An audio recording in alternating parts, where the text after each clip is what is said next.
안녕하세요. 사랑과 은혜입니다. 오늘은 암행어사 이야기를 전해드립니다. 조선시대 임금의 특명을 받고 지방에 파견돼 여러가지 문제점들을 해결하고 돌아온 암행어사들, 그 숫자는 수백 명에 달합니다. 흔히 우리가 생각하는 것처럼 춘향전에서 성춘향이 죽음을 목전에 둔 절대절명의 순간 암행어사 출두하고 나타나 탐관오리 사또 변학도를 무릎 꿇게 하고 개선장군처럼 등장하는 모습에 환호를 보냅니다. 이런 암행어사의 모습은 흡사 슈퍼맨을 연상시킵니다. 그러나 암행어사는 우리가 생각하고 있는 것처럼 그렇게 멋진 것만은 아니었습니다. 그들은 어사직분을 수행하면서 많은 어려움을 겪기도 했습니다. 수많은 조선의 암행어사들, 그리고 모두 성공한 어사만이 아니었습니다. 그들 중에는 실패한 어사도 많이 있었습니다. 오늘은 조선시대 그 암행어사들의 진실을 알아봅니다. 바로 성공한 암행어사 그리고 실패한 암행어사 이야기입니다. 오늘은 권기한 씨가 지은 진짜 암행어사라는 책에서 낭독해드립니다. 이 책은 보고사 출판사에서 나왔습니다. 그러면 책의 내용 속으로 들어가 봅니다. 성공한 어사와 실패한 어사. 어사 출도. 만일 수령 등의 불법과 비리 사실이 탐지되면 암행어사는 출두하여 신분을 밝히고 직무를 개시했습니다. 부하나 역조를 지휘하여 관하문에 써서 암행어사 출두를 소리치게 하였으며 군청에서는 수령을 제외한 모든 직원이 그를 맞이했습니다. 이때 수령은 관복을 착용하고 인사한 다음 동원을 내놓고 보통 직원실로 옮겼습니다. 수령을 처벌할 필요가 없을 때에는 직무 수행을 위해 동원을 사용하겠다는 취지를 수령에게 알린 후 은밀하게 동원을 사용하는 것이 일반적이었습니다. 서수일기라는 책에서 어사 출두를 외치는 상황을 이렇게 묘사하고 있습니다. 오후에 일제히 길을 떠나 그대로 해질 때 관아문 앞에 도착했다. 때마침 수령은 밖으로 놀러 나갔다가 아직 돌아오지 않았고 관리들은 수령을 마중하려고 모두 관문 밖에 모여 있었다. 역졸들이 빠르게 암행어사 출도를 한 번 외치니 사람들이 무리지어 놀라서 피하는 것이 마치 바람에 날려 우박이 흩어지는 듯 했다. 온 성 안의 등불이 모두 꺼지고 바깥 문들이 빠짐없이 닫혔다. 계속되는 소리로 빨리 외치는데 끝내 사람의 자취는 없었다. 사람들이 놀라 모두 도망가고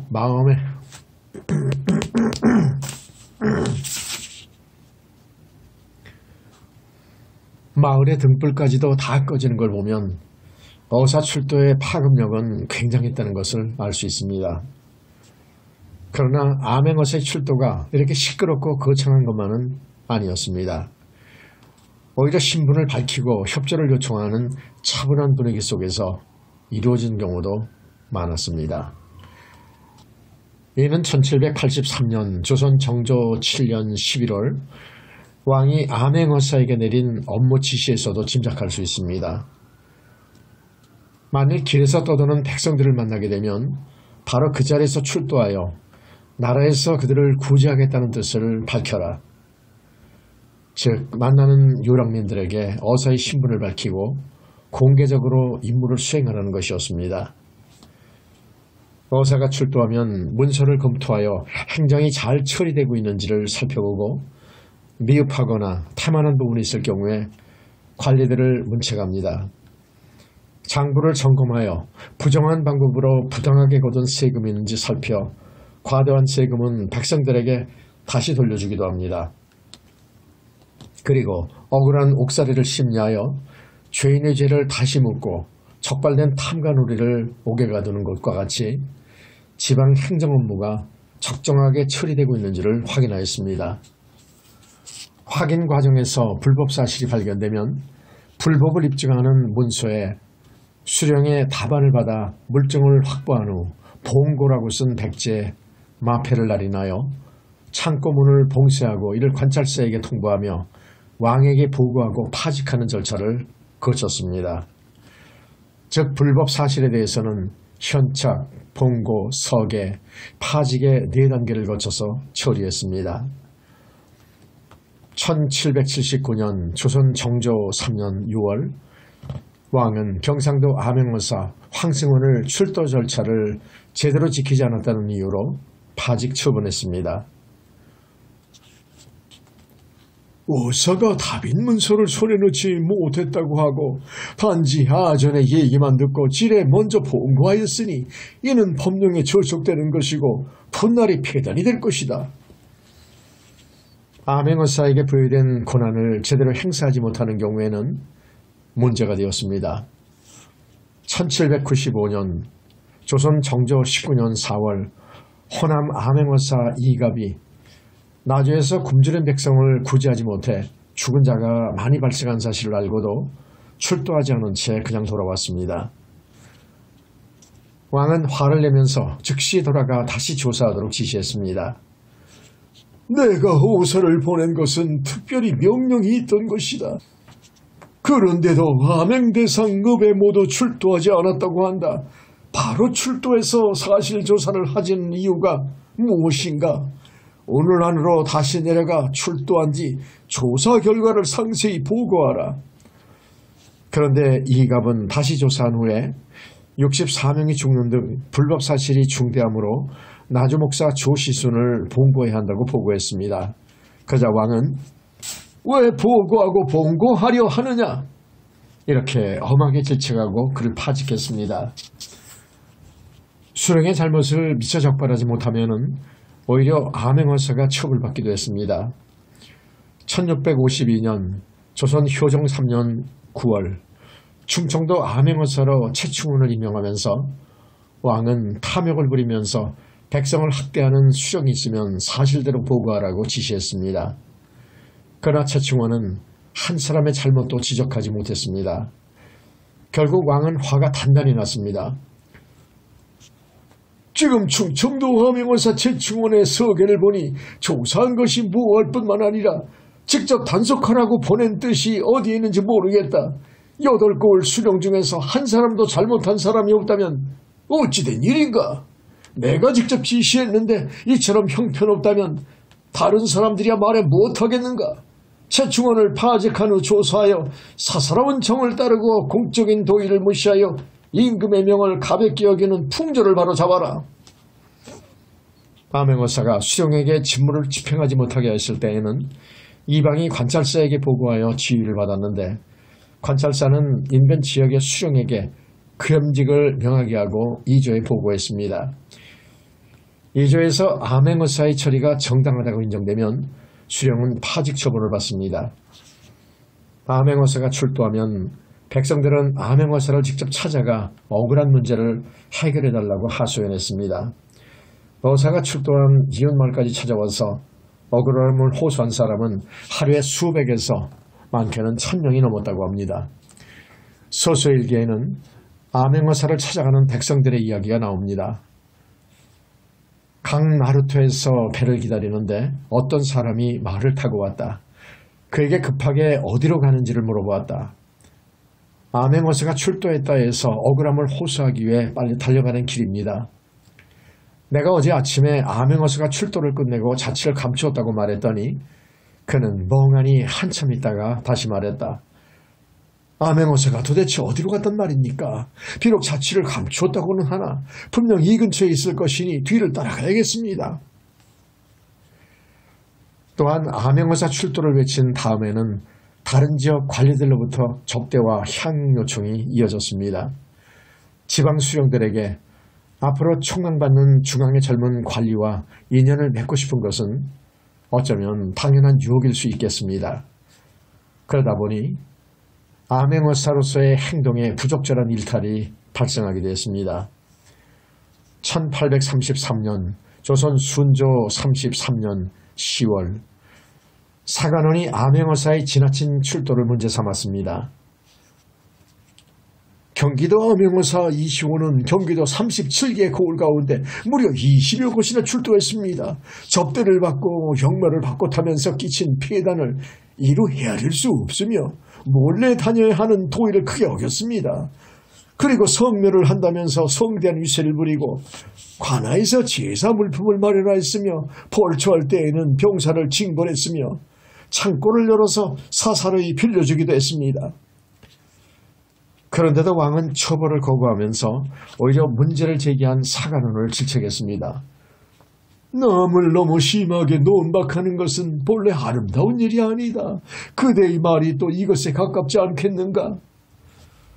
그러나 암행어사의 비리와 불법을 보고받고도 아무런 문제를 삼지 않는 사건 처리를 보면 조선 후기에 문란했던 국정의 분위기를 짐작할 수 있습니다. 서계와 별단. 암행어사는 임무를 마친 후에는 돌아와 서계와 별단과 한 통씩을 작성하여 왕에게 보고하였습니다. 서계에는 전 현지 관찰사와 수령의 비위와 치적을 기록하였고 서계의 부족한 내용을 기록하여 덧붙이는 별단에는 민정, 군정의 실정과 숨은 의로운 이야기나 효자의 행적 등을 적었습니다. 서계는 필수 임무였지만은 별단은 선택사항이었습니다. 중앙 궁궐에 있는 왕은 지방에 파견된 암행어사의 서계를 통해 지방관리의 비리와 잘못을 파악할 수 있었습니다. 1781년 조선 정조 5년 3월 암행어사는 서계에서 파주목사 이장한의 뇌물과 공금횡령사실을 고발합니다. 이후 왕은 그에 대한 조사 결과를 보고받고 분노합니다.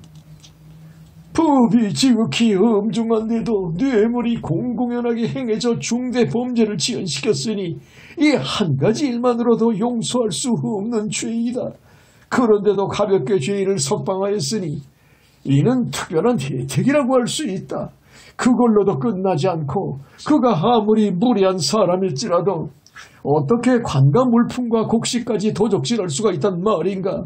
이를 무겁게 다스려야 한다. 기한을 정하지 않고 먼 곳으로 유배를 보내도록 하라.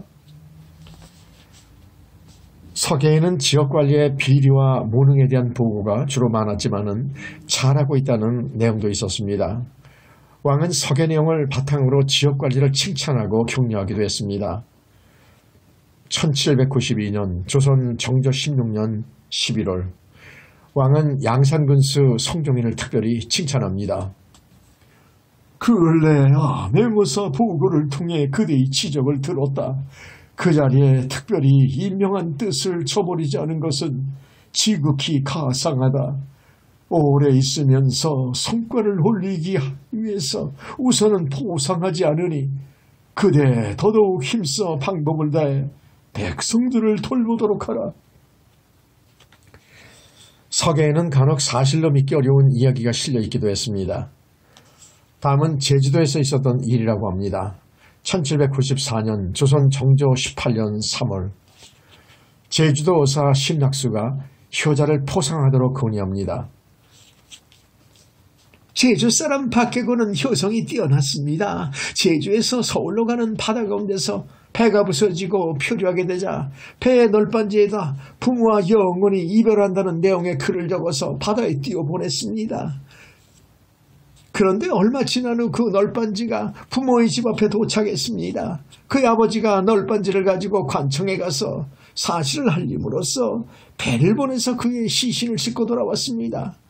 제주 사람들은 박계곤의 효성이 하늘을 감동시킨 거라고 말한다고 합니다. 왕은 박계곤을 효자로 칭하도록 하고 사람들에게 경의를 표하도록 지시했습니다. 서계와 별단을 왕에게 직접 보고하는 것은 어사의 학식과 정견을 인정받을 수 있는 기회였습니다. 그래서 어사 본인의 출세에 많은 영향을 미쳤다고 합니다. 이황, 정약용, 김정희와 같은 뛰어난 학자들이 젊은 시절 암행어사로 활동하였고 정승이나 판서를 지낸 많은 사람들이 암행어사 경력을 거쳤습니다. 백성의 생활을 몸소 경험하고 지방 통치의 문제점을 직접 파악해 본 것이 학문적 식견을 넓히거나 국가 운영에 참여하는 데 큰 자산이 되었을 것입니다. 그러나 아맹어사가 임무에서 돌아온 후에도 오랫동안 서계를 제출하지 않거나 대리 집필시킨 사실이 알려지면 처벌받기도 했습니다. 또한 현장에 직접 가보지도 않고 서계를 작성해서 처벌받은 사례도 있습니다. 1731년 조선 영조 7년 이정성과 한현모는 각각 강원도 서부와 동부 지역의 아맹어사로 파견되었습니다. 둘은 임무를 끝내고 돌아와서 5월에 서계를 제출했습니다. 그런데 7월 사관원은 둘의 부적절한 행정을 문제 삼았습니다. 우선은 그 책임이 지극히 엄중하고 비밀에 속하니 어려운 일을 모두 겪으면서 한마디 말이나 글자도 감히 경솔하게 해서는 안 되는 것입니다.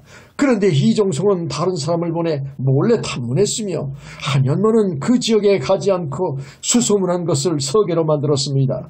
모두 종전에는 듣지 못한 일입니다. 왕은 보고를 받고는 화를 내면서 엄하게 지시했습니다. 이종성과 한현모의 일은 뒷날에 폐단이 될 것이니 관직을 파면시켜라. 서계는 왕에게 직접 올리는 문서이기 때문에 작은 부분이라도 형식을 엄격하게 지키는 것이 중요했습니다. 1638년 조선 인조 16년 10월 경상도 아맹어사 목성서는 작성한 서계 때문에 조사까지 받게 됩니다. 서계 원래의 문건을 첨부한 조기 뒷면에 신아무개라고 쓰지 않았다는 것이 문제가 되었는데 이런 것까지도 자세하게 검토하지 않았다는 것을 지적받은 것입니다. 1658년 조선 효종 9년 3월에는 전라도 아맹어사 이경징이 서계의 날짜를 빠뜨렸다고 조사받기도 했습니다. 또한 서계의 글이 논리적이지 않아서 무슨 내용의 보고인지 이해하기 어려운 경우에도 문제가 되었습니다. 1781년 조선 정조 5년 1월 관서 아맹어사 유인은 여러 차례 서계를 올렸는데 이를 읽어본 왕은 서계가 부실하다고 질타했습니다. 아맹어사 임무는 반드시 근엄하게 하고 정밀히 조사해야 한다. 그런데 유이의 서계를 보면 모두 7번이나 보고했지만 번잡하고 정연하지 못하고 혼잡하게 뒤적여서 도저히 갈피를 잡을 수가 없었다. 부족한 여비. 아맹어사의 활동 여비에 대한 명확한 규정은 없었습니다. 여비를 지급한다고 해도 지급 여부가 불규칙하는 등 일정하지 않았습니다. 아맹어사는 몇 개월씩 지방을 다니면서 활동하였는데도 여비가 불규칙하게 지급되었고 지급하였다고 하더라도 매우 부족했습니다. 결국 대부분의 필요 경비는 스스로 해결해야 했습니다. 그러나 아맹어사는 고을에서 여비를 구한다든가 관아에서 숙식을 제공받는 것은 엄격히 금지되어 있었습니다. 숙소와 식사는 주로 주막이나 민가를 이용했고 돈이 없으면 불가피하게 걸식과 노숙을 하기도 했습니다. 그래서 음식과 같이 필요한 생활물자를 현지에서 빌리거나 인근 수령들에게서 얻는 방법 등으로 해결했다고 합니다. 일반 관리들이 지방 출장을 떠나는 경우에는 여행 허가서인 노문을 발행하여 방문지 수령들이 음식과 숙소를 제공하도록 한 것과는 차이가 있었습니다. 1696년 조선 숙종 22년 3월 황해도 아맹어사로 활동한 박만정은 임명될 때부터 임무를 끝내고 돌아올 때까지 65일간의 행적을 해서 아맹일기라는 책으로 기록했습니다. 아맹어사로 출발할 때 호주에서 여비로 준 것은 쌀 5말, 콩 5말, 무명 4필, 건어물 3마리, 굴비 3두룩과 엽전 5냥이었는데 그 여비는 10일이 지나자 모두 떨어졌다고 합니다. 그렇더라도 파견 지역인 황해도에서는 여비를 얻을 수 없으니 평안도 지역의 아는 수령에게 잠깐 쉬어갈 뜻을 편지로 알리고 그곳까지 가서 식량을 얻어서 보충하였다고 합니다. 이때도 잠은 관아가 아니라 주막에 가서 잤다고 합니다. 이후 그것도 모자라 서울집으로 여비가 부족하다는 편지를 보냈습니다. 지원이 이렇게 궁핍하다 보니 1687년 조선 숙종 13년 10월에는 경기도 암행어사로 임명된 김준상이 파견 지역에서 활동 중에 돈과 양식을 얻은 후 그 지역의 정치가 훌륭하다고 보고하였다가 파직되는 사건이 발생하기도 했습니다. 임무수행 지역에서는 양식을 받는 것은 엄격히 금지되어 있었으므로 여비가 부족하게 되는 것과 같이 고충이 많았습니다. 특히 암행어사는 국왕이 직접 임명했고 몰래 활동하다 보니 지원기관도 마땅하지 않았기 때문에 어려움이 컸습니다. 암행어사는 홀로 다니지 않았습니다. 엄격한 신문사회에서 양반 혼자서 낯선 지방을 다니면서 임무를 수행할 수는 없었습니다. 암행어사도 늘 하인을 데리고 다녔습니다. 암행어사는 보통 수행 인원이 역조를 포함해서 적게는 2~3명이었고 많게는 10명 정도일 때도 있었습니다. 원래는 군관이 암행어사를 수행하는 것이 관리였다고 합니다. 그런데 1788년 조선 정조 12년 1월 왕은 암행어사가 사설의 군관을 대동할 수 없게 하고 금령을 어기는 자는 논제하라고 지시했습니다. 하인들은 다양한 정보 수집을 위해서 필요하고 식사나 잠자리를 알아보기 위해서도 필요했을 것입니다. 암행어사 일행은 많은 인원이 모두 함께 이동하지는 않았습니다. 대규모 사람들이 한꺼번에 이동하면 다른 사람들 눈에 띄기도 쉽고 여러 고을을 조사하는데 많은 시간이 걸리기 마련입니다. 몇 개의 무리로 나누어 여러 곳을 조사하게 하고 다시 특정한 장소에서 합류하는 방식을 취했습니다. 어사길은 고생길. 암행어사의 활동으로 백성들에게는 막연한 기대가 생겼고 정부에 대해서는 호의적인 분위기가 형성될 수 있었습니다. 암행어사가 다닌다는 소문만으로도 지방 수령들은 조심할 수밖에 없었을 것입니다. 그러나 암행활동은 어려움이 많은 고행의 길이었습니다.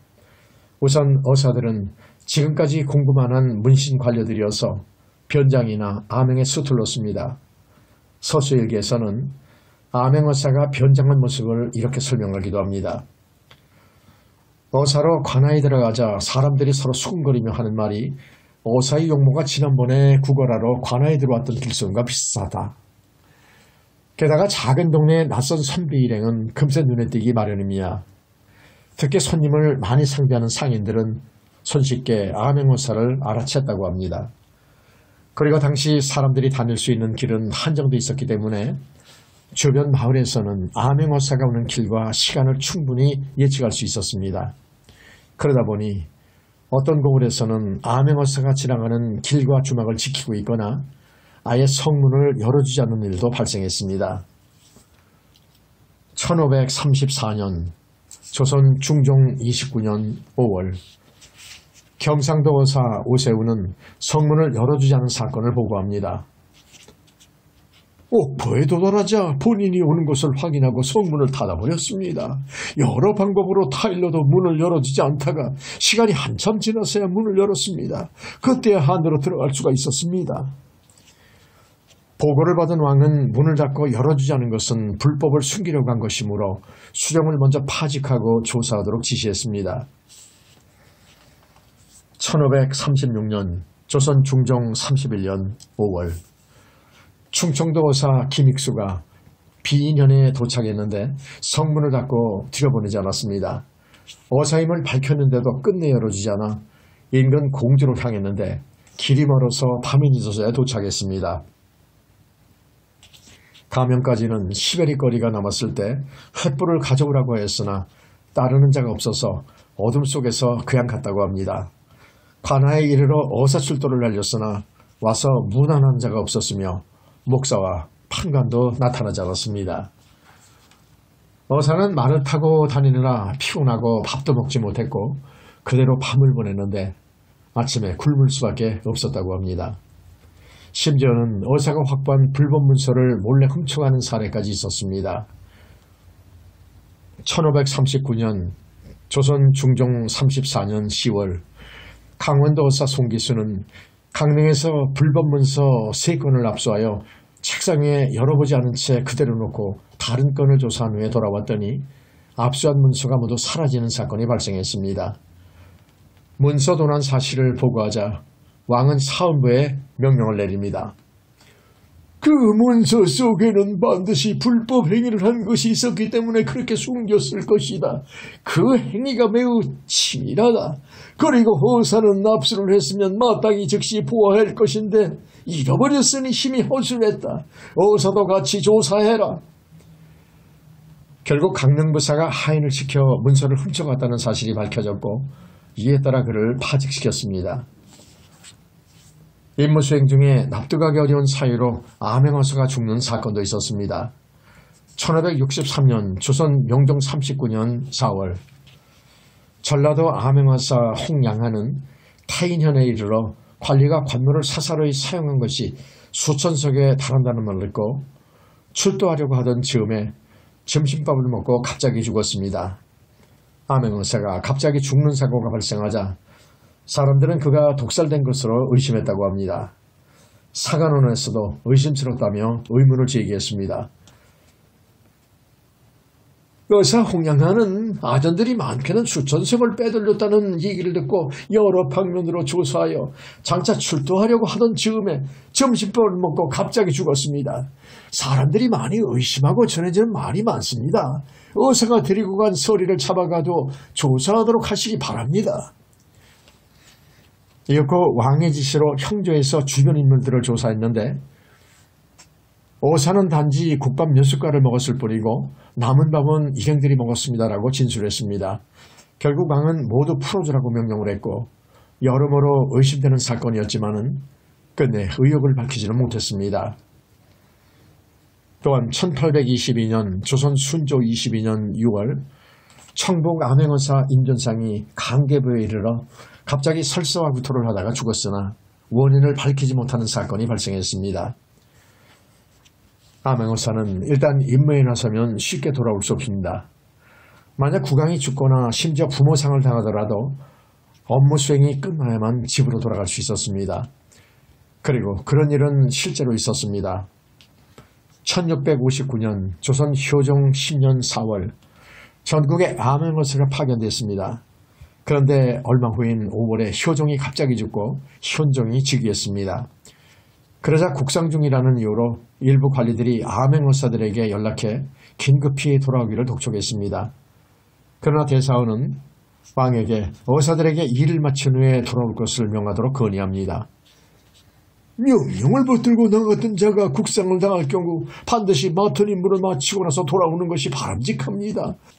지금 전국에서 하명 중인 어사들이 아직 일을 다 마치지 못했는데 조만간 빨리 돌아오라는 것은 선왕의 명령을 헛되이 버린 것입니다. 왕은 건의를 받아들여 암행어사들에게 임무를 계속 수행하도록 다시 지시했습니다. 1822년 조선 순조 22년 9월 홍승규가 황해도 암행어사 임무를 마친 뒤 한양에 도착하기 직전 성 밖에 도달하여 죽는 사건이 일어났습니다. 왕은 그의 죽음을 안타깝게 여기면서도 이렇게 말했습니다. 암행어사 홍승규가 응당 작성해온 서계가 있을 터이니 승정원으로 하여금 받아들이게 하라. 그리고 이보다 한 달 전인 8월에는 경상도 암행어사 윤명규가 임무 완료 후 보고를 하기 전에 부모상을 당하는 일이 있었는데 왕은 우선 서계만 급하게 올리라고 명령했다고 합니다. 결국 임무를 떠난 암행어사에게는 왕에게 보고해야 할 서계가 무엇보다도 가장 중요했던 것입니다. 암행어사 또한 국왕에 대한 철저한 충성심으로 맡은 역할을 수행했습니다. 반격과 안가품. 암행어사는 왕의 특명을 받은 대리인이었으니 함부로 대할 수는 없었습니다. 1578년 조선 선조 11년 3월 평안관찰사가 자신보다 아래 직급인 어사가 제공된 숙소가 마음에 들지 않는다고 다른 집으로 옮겨버린 것은 자신을 없인 여긴 것이라고 보고하자 왕은 어사의 신분에 대해서 이렇게 말합니다.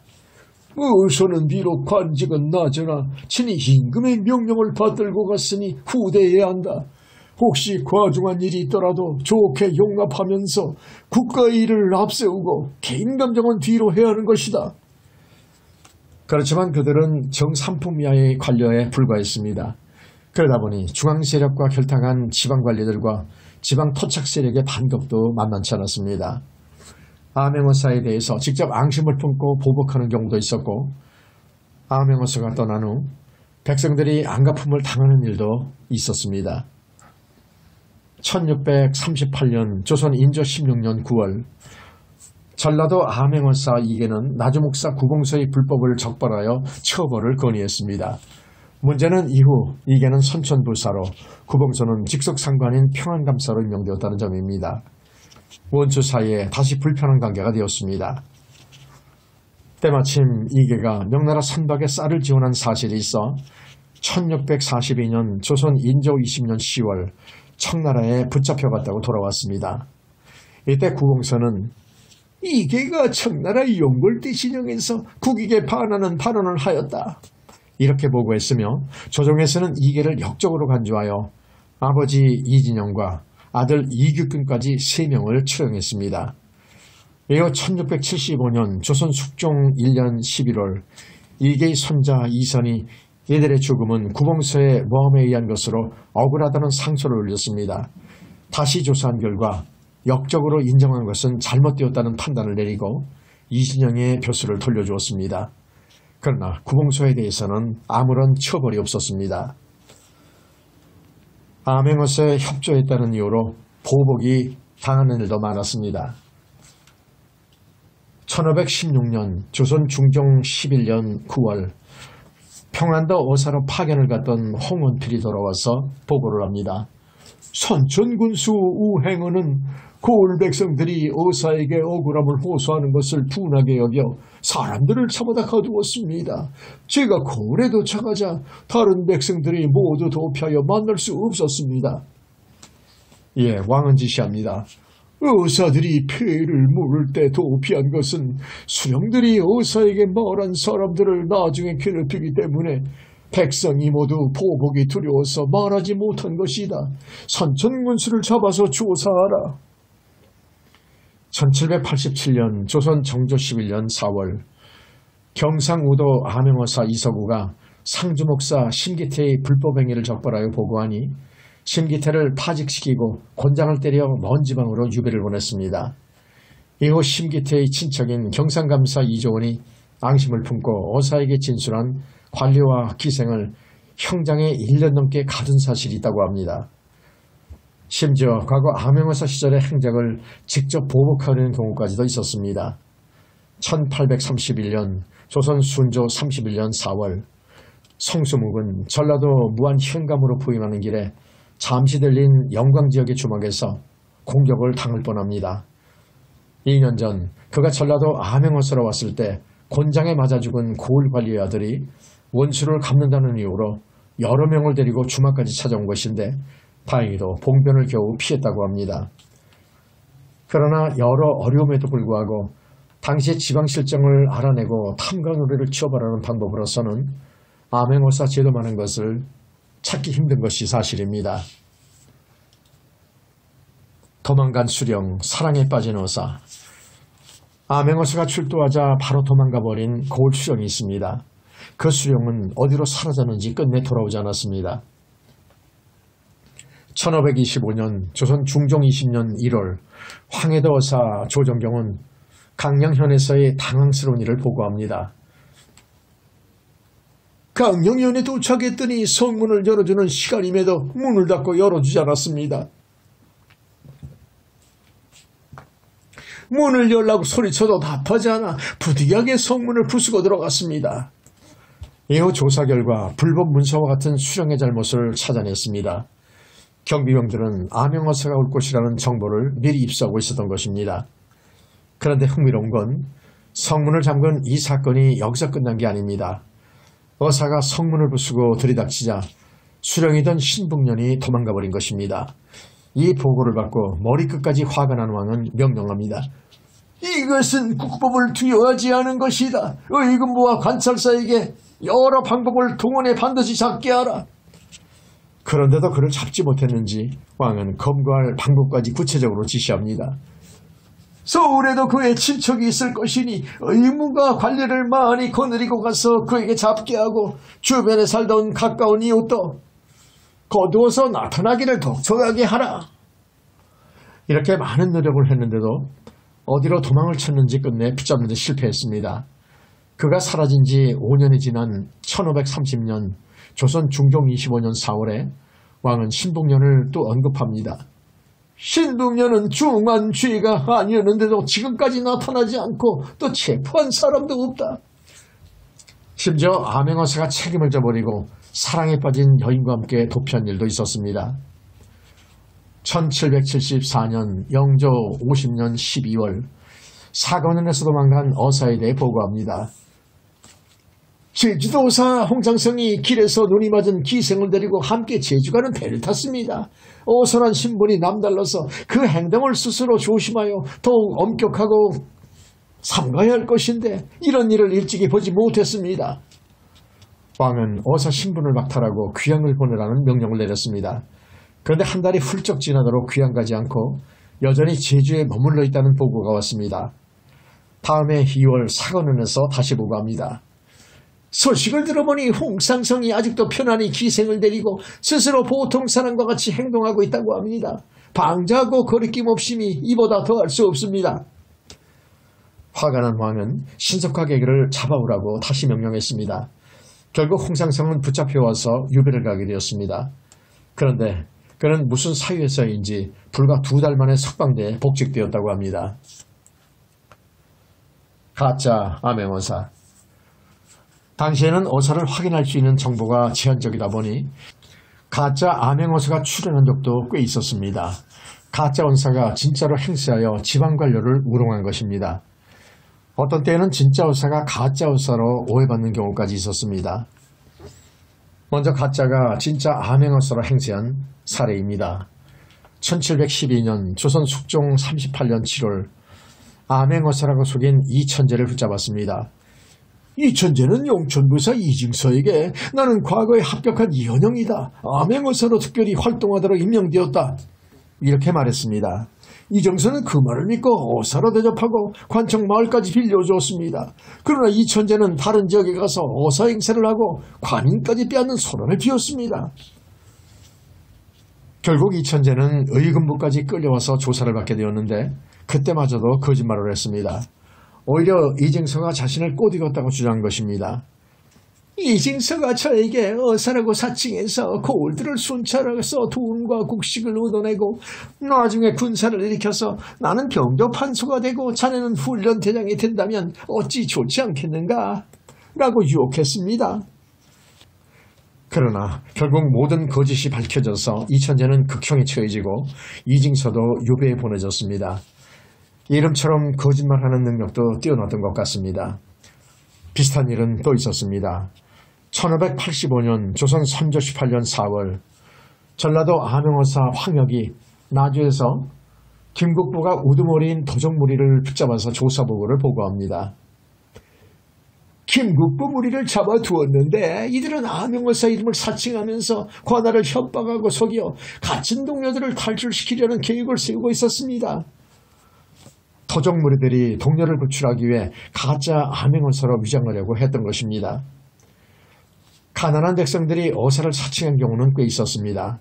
1772년 영조 48년 12월 영남 지역의 가난한 백성이던 장익표는 이웃 마을에서 걸씨가다가 울산에 이르러 어사를 사칭하고 관청에 들어가 위협하여 공갈한 죄를 저질렀습니다. 울산 부사가 진짜가 아님을 알고서 옥에다 가두고 보고한 것이었습니다. 대사원이 법 규정을 들어 사형시키도록 요청하였으나 왕은 용서할 만하다고 여겨 사형을 면하도록 하고 장익표를 섬으로 귀양 보내라고 명령했습니다. 가짜 암행어사로 인한 피해가 계속 발생하자 1793년 조선 정조 17년 7월에는 왕이 가짜 암행어사를 체포하라고 직접 명령을 내리기도 합니다. 전라도와 경상도에서 가짜 암행어사가 행세하는 일이 많다고 한다.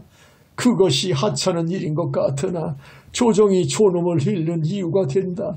이런 말을 듣고도 엄격히 막지 않으면 폐단이 클 것이다. 각 도에 명령하여 의심스러운 사람이 있으면 관아에 보고하여 즉각 가짜로 행세한 죄를 처단하도록 하라. 그러나 나라가 혼란해지고 백성들의 살림살이가 어려워지자 암행어사로 행세하는 가짜들은 좀처럼 사라지지 않았습니다. 그들이 주로 사용한 방법은 마패를 위조하는 것이었습니다.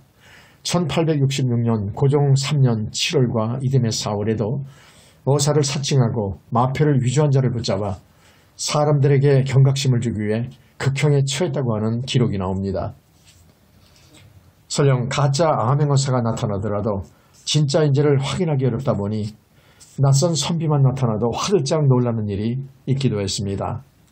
1519년 조선 중종 14년 10월 예천에 어떤 사람이 말을 타고 나타나 관리들을 모아놓고 사람 숫자가 많은지 점검하고 하인들에게 관하의 피해단을 묻는 일이 발생했습니다.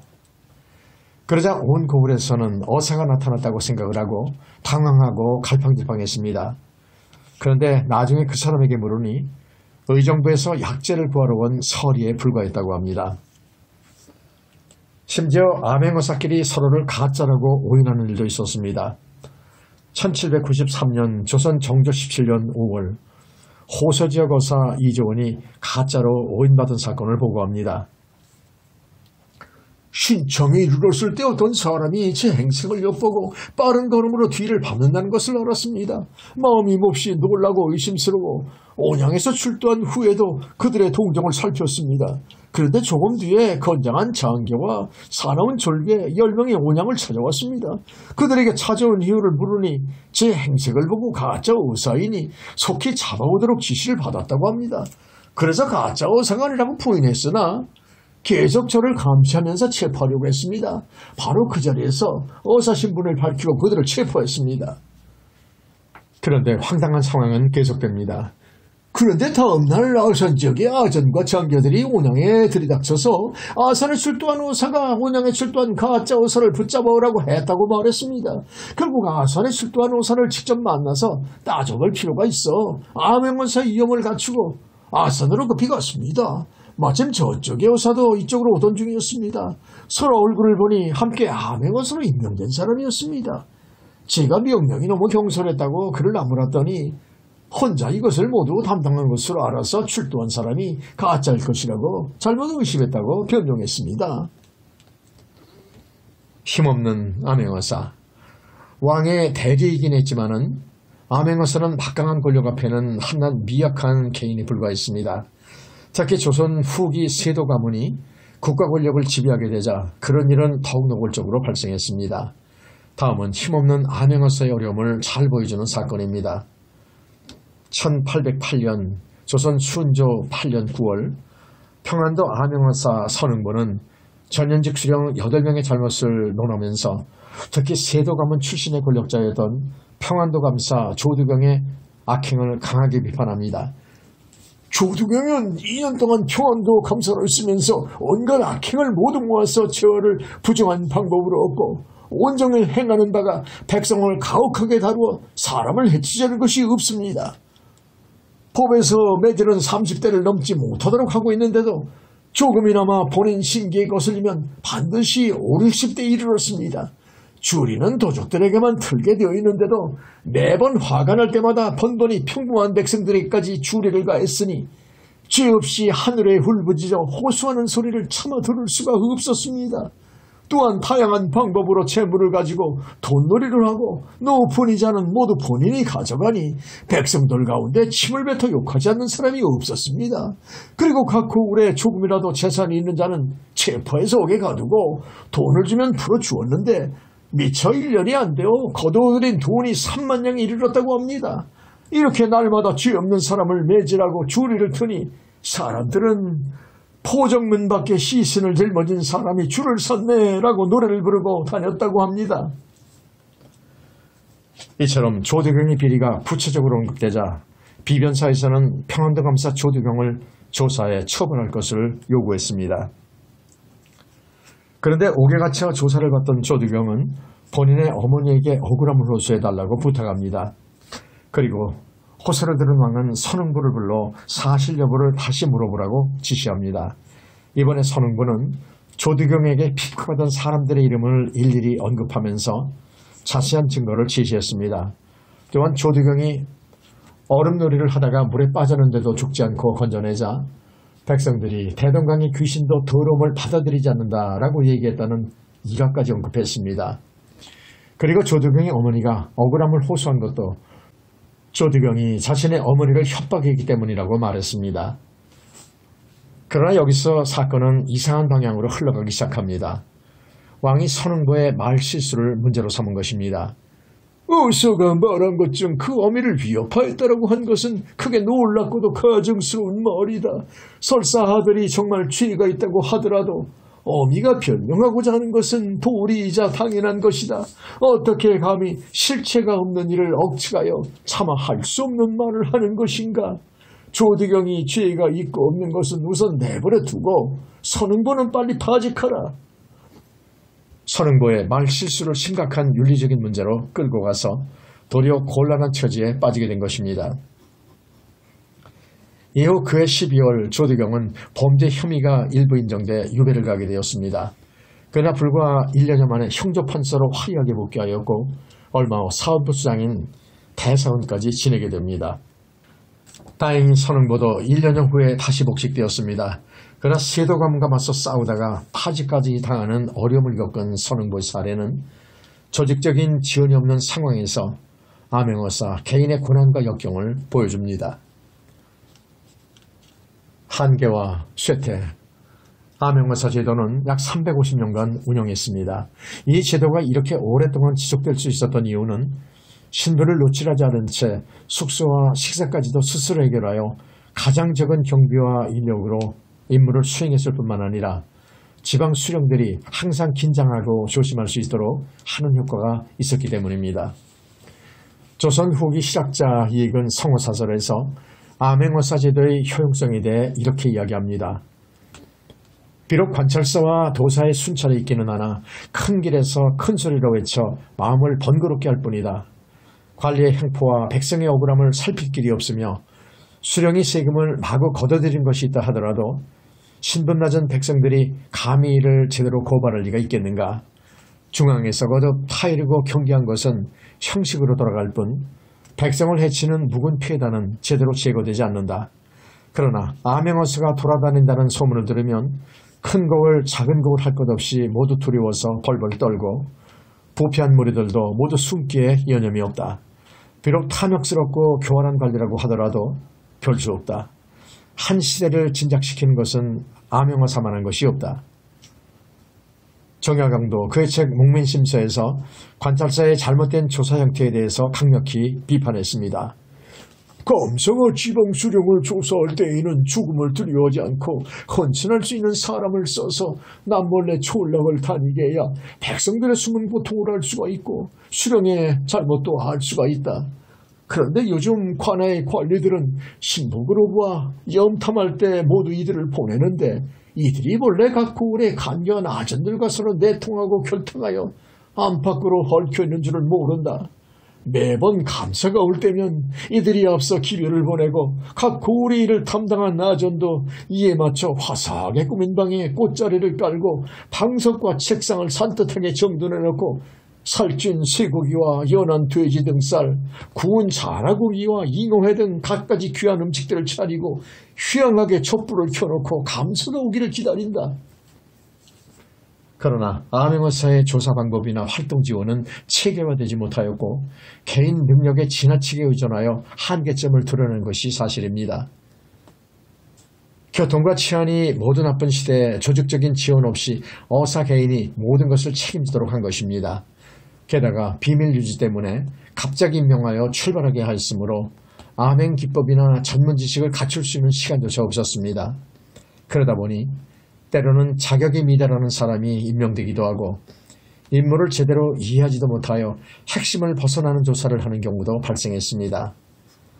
또한 암행어사는 임시기관에 불과했습니다. 몇 개월 동안의 임무를 마친 뒤에는 본래의 자기 직책으로 돌아가야 했기 때문에 적발된 문제점에 대한 사후관리를 할 수가 없었습니다. 그리고 무엇보다도 암행어사가 현장에서 확인한 문제점에 대한 제도 개선을 건의했지만은 중앙에서 묵살되는 경우가 가장 큰 문제였습니다. 특히 조선 후기가 되자 전정, 군정, 환정 이 3정이 대단히 문란하고 불법이 만연했습니다. 여러 암행어사가 이 문제점을 보고하였으나 정부의 정책에는 전혀 반영되지 않았습니다. 특히 중앙관료들은 제도 개선보다는 책임 떠넘기기에 급급하였기 때문에 암행어사들로 하여금 부패한 지방관리를 찾아 처벌하는 것이 가장 중요한 임무라고 생각하는 경향이 강했습니다. 세도 정치가 극으로 치달았던 1862년 조선 철종 14년 1월 영의정 정원영의 보고를 보면 이런 왜곡된 시선이 잘 나타납니다.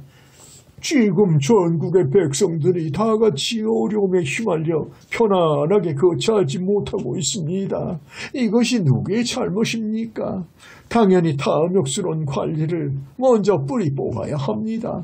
먼저 각 도 가운데 사무가 많거나 큰 고을에 암행어사를 지체 없이 보내어 염탐하게 하십시오. 그리하여 1년 내내 돌아가며 두루 다니면서 뇌물죄를 범한 자는 모두 먼 곳에 유배 보내시기 바랍니다. 삼정의 문란은 결국 잘못된 제도와 중앙정치의 부패에서 비롯된 것입니다. 그런데도 조세, 물자 출납, 회계와 같은 제도는 개선하지 않고 부정, 비리 문제의 원인을 특정 지역이나 하급관리에서 찾음으로써 근본적인 해결책 마련은 불가능한 실정이었습니다.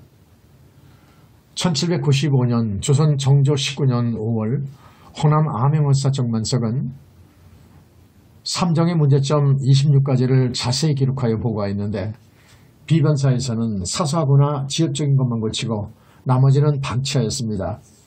얼마 후 왕이 다시 검토하여 개선하라고 다시 지시했습니다. 그러자 비변사는 오히려 암행어사가 사소한 문제를 너무 많이 지적했다고 하면서 도리어 그를 처벌할 것을 건의했습니다. 어서가 질기한 것이 매우 자세하기는 합니다만 간혹 자질구레한 사안도 많아 온당치가 못합니다. 어서 정만석을 조사하여 처벌하도록 하십시오. 그 결과 제도 개선 없이 보고는 흐지부지되고 말았습니다. 이제 갓 벼슬길에 들어선 젊은 의사가 중앙에 힘있는 세력과 친밀한 지방 수력을 적발하기는 어려웠을 것입니다. 그러다 보니 힘없는 수령만 처벌을 받고 힘센 가문 출신의 수령들은 피해가기 일쑤였습니다. 중앙의 고위관리들은 암행어사의 활동을 노골적으로 방해하기도 했습니다. 1692년 조선 숙종 18년 2월 전라도 암행어사로 왔던 이인엽이 대사관 이연기의 전라도 관찰사 시절 비리를 지적하려고 했습니다. 그러자 이연기는 도리어 암행어사 이인엽이 민간인과 개인적으로 연락하여 행적이 드러나게 활동하였으며 비밀 활동 내용을 여러 거울에 알려주었다고 그를 공격했습니다.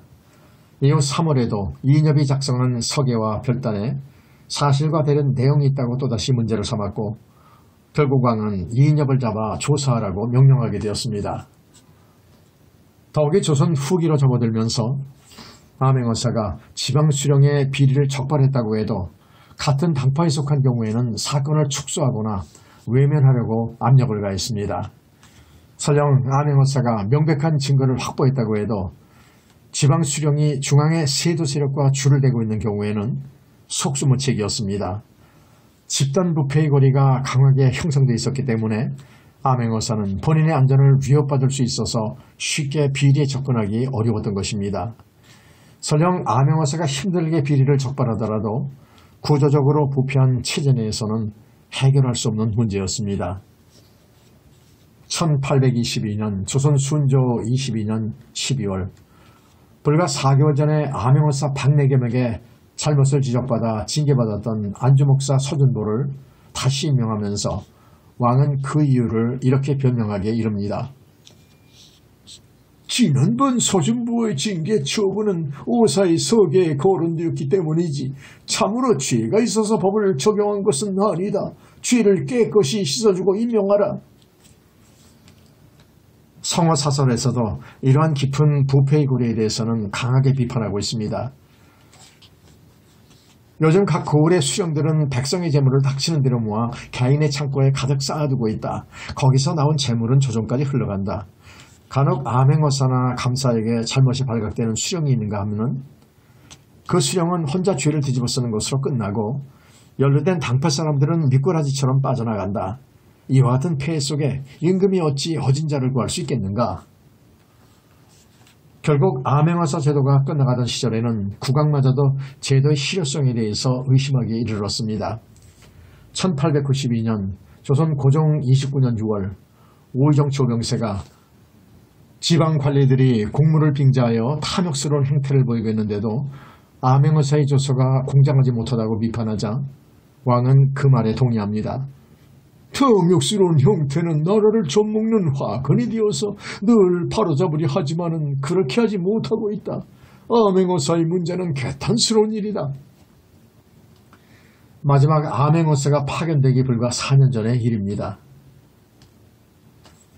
그들이 진실록을 타면 무엇 때문에 저를 어서러 보냈습니까? 조선의 위대한 학자 정약용은 1794년 조선 정조 18년 11월 경기도 북부 지역 암행어사로 파견된 적이 있습니다. 초겨울에 떠난 그의 암행어사길은 다른 암행어사들처럼 추위와 배고픔에 험난했습니다. 초겨울에 내가 황명을 받들어 암행어사가 되어 나갈 때였다. 장현 지역에서 걸어서 북쪽으로 가는데 험한 산을 넘고 시내를 건너 한낮이 지나도록 계속 걸었으나 겨우 40리를 갔다. 발은 부르트고 가슴은 숨이 차서 헐떡거렸다. 매우 피곤하고 배도 많이 고팠다. 타산시 문집. 당시 전국에 흉년이 들어 백성들의 생활은 궁핍했습니다. 정조는 암행어사 10명을 파견하여 백성들의 어려움을 알아보고 지방 수령들의 비리를 적발하도록 지시했습니다.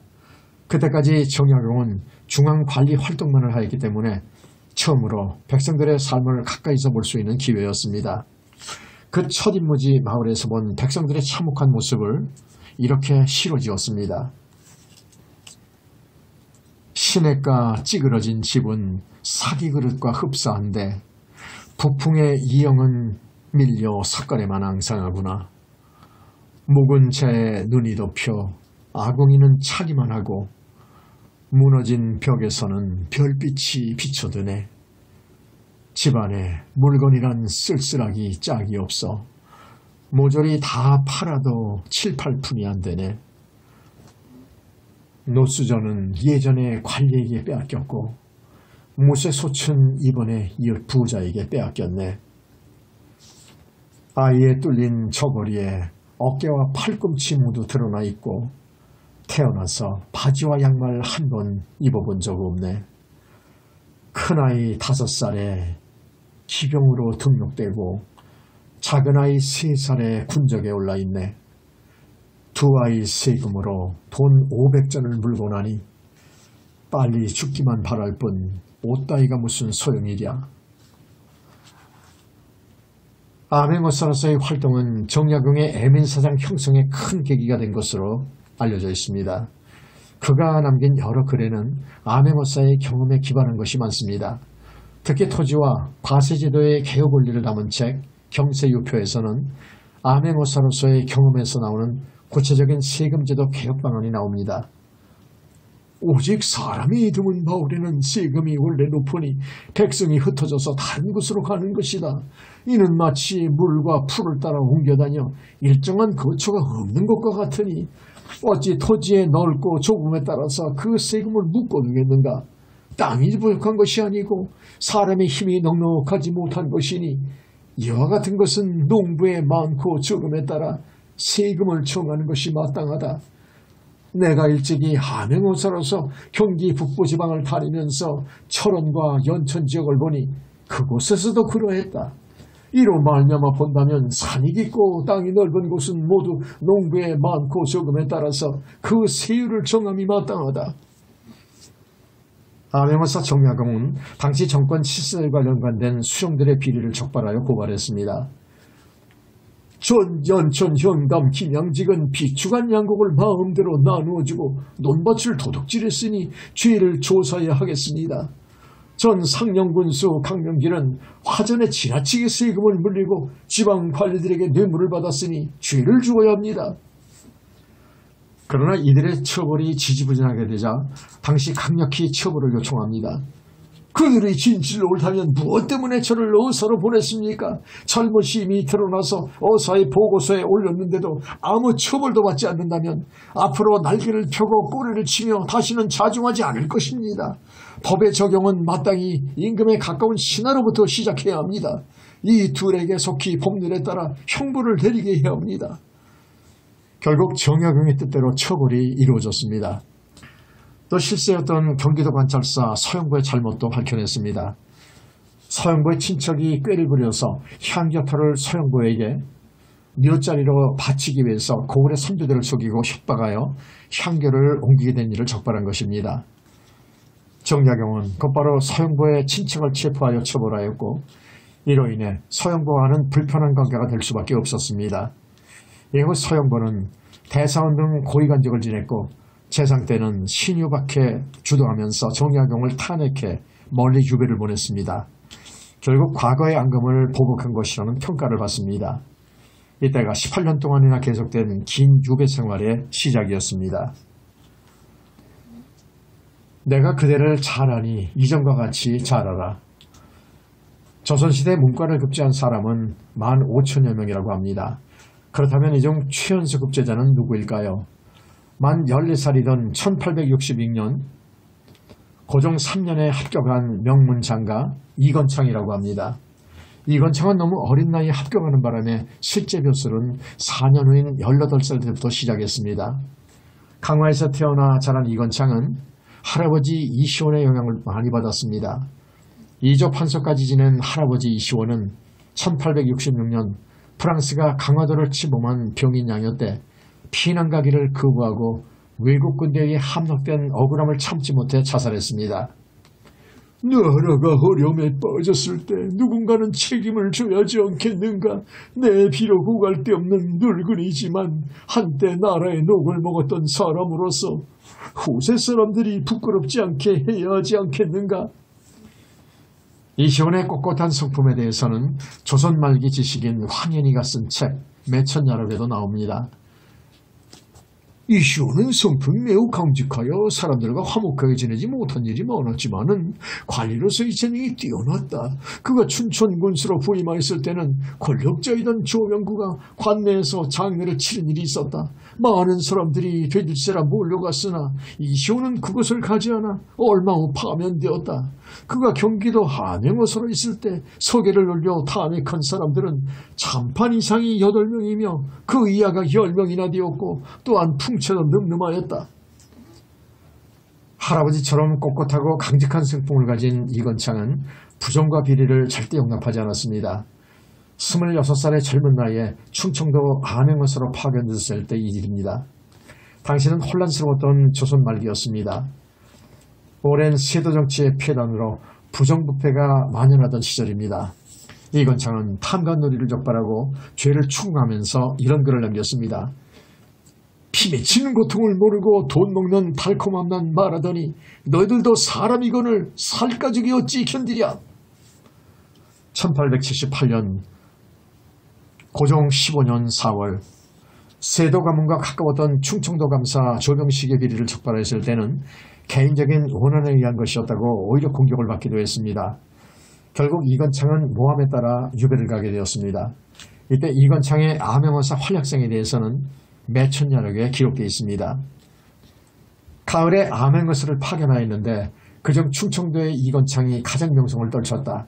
그때 충청도 감사 조병식은 착취를 한다는 소문이 자자했으므로 이건창이 조사하여 임금께 보고했다. 그러나 그 일로 유배되었고 강직하다는 명성이 세상에 널리 알려졌다. 얼마 후 임금은 관직을 거부하던 이건창에게 편지를 직접 보내 다시 관직에 불렀습니다.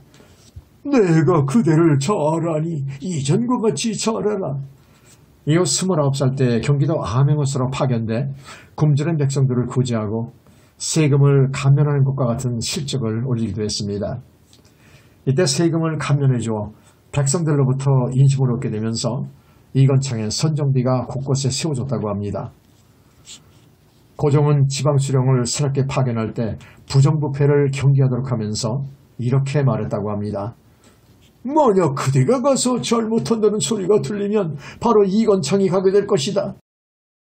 강직하고 당당한 이건창의 업무 태도와 능력을 인정한 것입니다. 충청도 암행어사로 나갔다가 농민들의 참상과 관리들의 행태를 보고 남긴 전가 추석이란 시의 일부입니다. 남편은 굶주림을 참으며 작은 논에 모내기를 하다가 여름을 넘기지 못하고 굶어 죽었다. 남편이 심은 벼를 수확한 추석날 아내가 갓난아기를 안고 죽은 남편을 향해 오열하다가 기절한 지 얼마 지나지 않아 갑자기 관리들이 살인문을 부수며 세금 내라고 소리 지른다.